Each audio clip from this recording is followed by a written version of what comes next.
Shalom, selamat hari Minggu semuanya, khususnya anak-anak sekolah Minggu HKBP Balike. Sekarang hari Minggu, minggu pertama di bulan April. Kabar sehat selalu, semoga anak-anak semakin bahagia.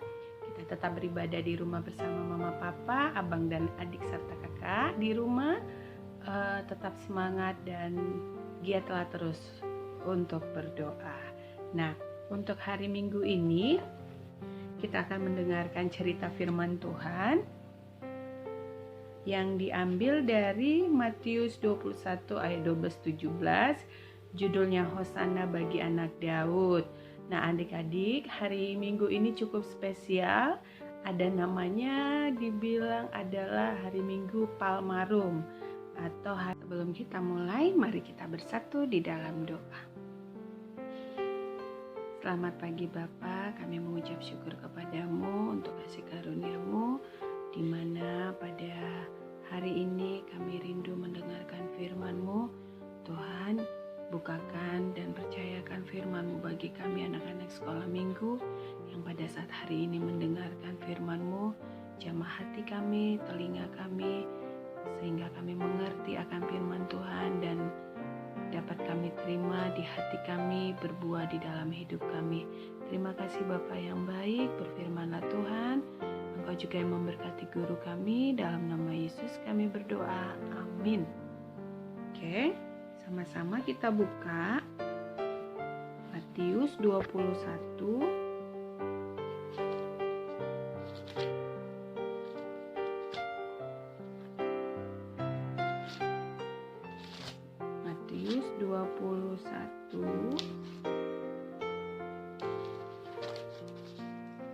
ayat 12 sampai 17. Oke, Ibu bacakan ya. Lalu Yesus masuk ke bait Allah dan mengusir semua orang yang berjual beli di halaman bait Allah. Ia membalikkan meja-meja penukar uang dan bangku-bangku pedagang merpati dan berkata kepada mereka, ada tertulis, rumahku akan disebut rumah doa, tetapi kamu menjadikannya sarang penyamun. Maka datanglah orang-orang buta dan orang-orang timpang kepadanya dalam bait Allah itu, dan mereka disembuhkannya. Tetapi ketika imam-imam kepala dan ahli-ahli Taurat melihat mujizat-mujizat yang dibuatnya itu, dan anak-anak yang berseru dalam bait Allah, Hosana bagi anak Daud, hati mereka sangat jengkel. Lalu mereka berkata kepadanya, engkau dengar apa yang dikatakan anak-anak ini? Kata Yesus kepada mereka, aku dengar. Belum pernahkah kamu baca dari mulut bayi-bayi dan anak-anak menyusu, engkau telah menyediakan puji-pujian. Lalu ia meninggalkan mereka dan pergi keluar kota ke Betania dan bermalam di situ. Oke. Demikian isi firman Tuhannya tadi yang kita bacakan. Judulnya Hosana bagi anak Daud. Jadi sayang, saat itu Tuhan Yesus kan berkeliling dari kota ke kota untuk memberitakan firman Tuhan bersama murid-muridnya. Nah, menjelang hari Paskah, Tuhan Yesus dan para murid kembali lagi ke kota Yerusalem. Nah, setelah sekian banyak Tuhan Yesus telah mengabarkan, memberitakan Injil, juga banyak melakukan tanda-tanda mujizat, banyak menyembuhkan orang sakit, membangkitkan orang mati dan lain sebagainya. Banyak sekali hal-hal hebat yang Tuhan Yesus lakukan. Tuhan Yesus sangat terkenal pada saat itu. Jadi walaupun di sana zaman Tuhan Yesus dulu belum ada TV, belum ada radio, belum ada handphone, tapi berita atau kabar dahsyat dan hebatnya Tuhan Yesus di dalam memberitakan Injil dan melakukan hal-hal mujizat itu tersiar ke berbagai kota, juga sampai termasuk di Yerusalem, karena di Yerusalem juga Tuhan Yesus melakukan memberitakan Injil dan melakukan mujizat. Nah, ketika Tuhan Yesus di hari menjelang Paskah, Tuhan Yesus datang atau kembali ke kota Yerusalem. Banyak Paskah itu kan dirayain, orang Israel yang tinggal di berbagai kota itu biasanya pada datang pulang kampung ke Yerusalem untuk merayakan Paskah. Nah, di situ orang-orang yang berasal dari kota Yerusalem, yang berasal dari kota-kota lain, yang ada lagi sedang berada di kota Yerusalem itu, ketika tahu atau lihat Tuhan Yesus lagi memasuki kota, mereka Mereka sangat gembira, mereka mengeluh-ngeluhkan atau memuji-muji Tuhan Yesus pakai daun palem, ya, pakai daun palem. Jadi ada yang pakai daun palem itu mau ibu-ibu, anak-anak, sama bapak-bapak, orang muda itu pada pakai ngambil daun palem lalu dilambai-lambai, Hosana bagi anak Daud, Hosana bagi Yesus, gitu-gitu kan sayang, sampai ada mereka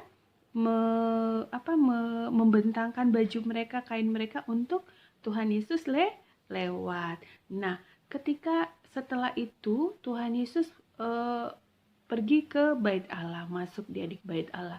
Nah, ketika Tuhan Yesus masuk ke bait Allah, ada hal yang membuat Tuhan Yesus kecewa dan marah. Seperti yang tadi kita baca. Kira-kira kenapa ya sayang ya? Anak-anak tahu kenapa Tuhan Yesus pada saat mau masuk ke bait Allah, dia pengen beribadah atau pengen memberitakan Injil, rasa dia agak marah gitu. Dia marah gitu kan, ada yang membuat dia kesal dan benci. Ada yang tahu kenapa kira-kira apa yang Tuhan Yesus lihat pada saat itu sehingga dia marah? Ya betul, Tuhan Yesus jengkel karena ketika dia mau masuk ke bait Allah, di halaman bait Allah, mungkin di dalam dekat gedung bait Allah atau gereja itu, dia lihat banyak sekali pedagang-pedagang yang ada di sekitaran bait Allah. Ada pedagang merpati, ada pedagang yang lain-lainnya gitu. Jadi orang itu banyak datang berada di sekitar bait Allah itu bukan masuk ke dalam, bukan duduk diam, duduk tenang untuk beribadah atau untuk berdoa, bukan. Tapi semuanya datang ke bait Allah itu kebanyakan sibuk hanya untuk berdagang. Tujuan mereka datang ke bait Allah itu bukan untuk berdoa, tapi untuk berdagang, untuk berjualan. Nah, kesannya sih baik ya, karena zaman dulu orang Israel tuh kalau mau berdoa, mau datang kepada Allah itu tidak boleh membawa tangan kosong, harus ada persembahannya. Jadi mungkin pedagang-pedagang yang di luar itu adalah pedagang-pedagang yang menjual korban persembahan, yang menjual binatang-binatang yang dijadikan untuk korban persembahan. Kalau sekarang kita kan anak-anak kalau mau pergi sekolah minggu dibekali orang tua dengan uang durung-durung. Nah, uang durung-durung itu dibawa lalu dipersembahkan pada saat persembahan. Nah, begitulah itu yang membuat Tuhan Yesus marah kepada orang-orang yang ada di bait Allah itu, karena kebanyakan mereka datang ke bait Allah bukan untuk beribadah, tapi untuk berjualan, untuk berbisnis, untuk menggosip, atau untuk untuk mau rame-rame, pengen lihat orang rame, pengen lihat merpati, pengen lihat pedagang dan lain sebagainya. Nah, itu yang membuat Tuhan Yesus marah. Akhirnya dia memporak-porandakan orang-orang yang berjualan di bait. Nah, lalu ketika Tuhan Yesus masuk ke bait Allah, dia memberitakan Injil, lalu ada anak-anak menurut Alkitab berkata, Hosana bagi anak Daud. Jadi selain memberitakan Injil, pada saat itu ada orang sakit mendatangi Tuhan Yesus, minta didoakan dan disembuhkan. Akhirnya yang sakit sembuh. Ketika itu terjadi di bait Allah, ada sorak-sorak, ada pujian kepada Tuhan Yesus. Terlebih saat itu yang melakukan adalah anak-anak. Nah, anak-anak ini bersorak memuji Tuhan, Hosana bagi Yesus anak Daud, Hosana, gitu kan. Nah, mendengar teriakan itu ada yang cemburu. Tahu adik-adik, anak-anak tahu siapa yang cemburu mendengar seruan pujian sorak-sorak itu? Sorak-sorak yang diberikan kepada Tuhan Yesus. Karena Tuhan Yesus hebat, karena Tuhan Yesus baik, Tuhan Yesus memberitakan Injil, Tuhan Yesus menyembuhkan orang sakit. Ada yang tahu siapa yang cemburu? Iya, betul. Ada yang cemburu mendengar pujian anak-anak itu. Mereka adalah alih-alih Taurat. Benar, ahli-ahli Taurat cemburu karena Tuhan Yesus hebat dalam memberitakan Injil. Setiap perkataan yang dia sampaikan, firman Tuhan yang dia sampaikan itu membuat takjub dan berkuasa, sayang. Jadi tidak hanya dalam bentuk kata-kata, tidak hanya dalam bentuk pengetahuan, tapi Tuhan Yesus hebat dalam memberitakan Injil. Nah, berbeda dengan ahli-ahli Taurat yang mungkin mereka paham, tahu, ya cerita dia tentang firman, tapi tidak berkuasa. Apa yang dia sampaikan itu tidak berkuasa atau tidak membuat roh orang yang mendengarkan itu bergairah. Ya, jadi seperti itu. Nah, ahli Taurat cemburu karena mereka tidak pernah mendapat pujian seperti itu dari jemaat atau dari anak-anak. Lalu akhirnya mereka cemburu karena apa? Karena iri juga, ya. Karena mereka tidak bisa menyembuhkan orang sakit, mereka memberitakan firman tidak berkuasa. Lalu akhirnya mereka iri dan cemburu kepada Tuhan Yesus. Bahkan mereka takut kalau nanti mereka tidak akan lagi digemari atau disenangi oleh umat Tuhan untuk menyampaikan firman Tuhan. Nah, lalu apa yang harus kita pelajari dari cerita ini? Nah, cerita ini kita mau belajar supaya kita punya tujuan yang jelas pada saat kalau kita datang ke gereja itu benar-benar murni untuk berdoa, untuk beribadah dan memuji Tuhan.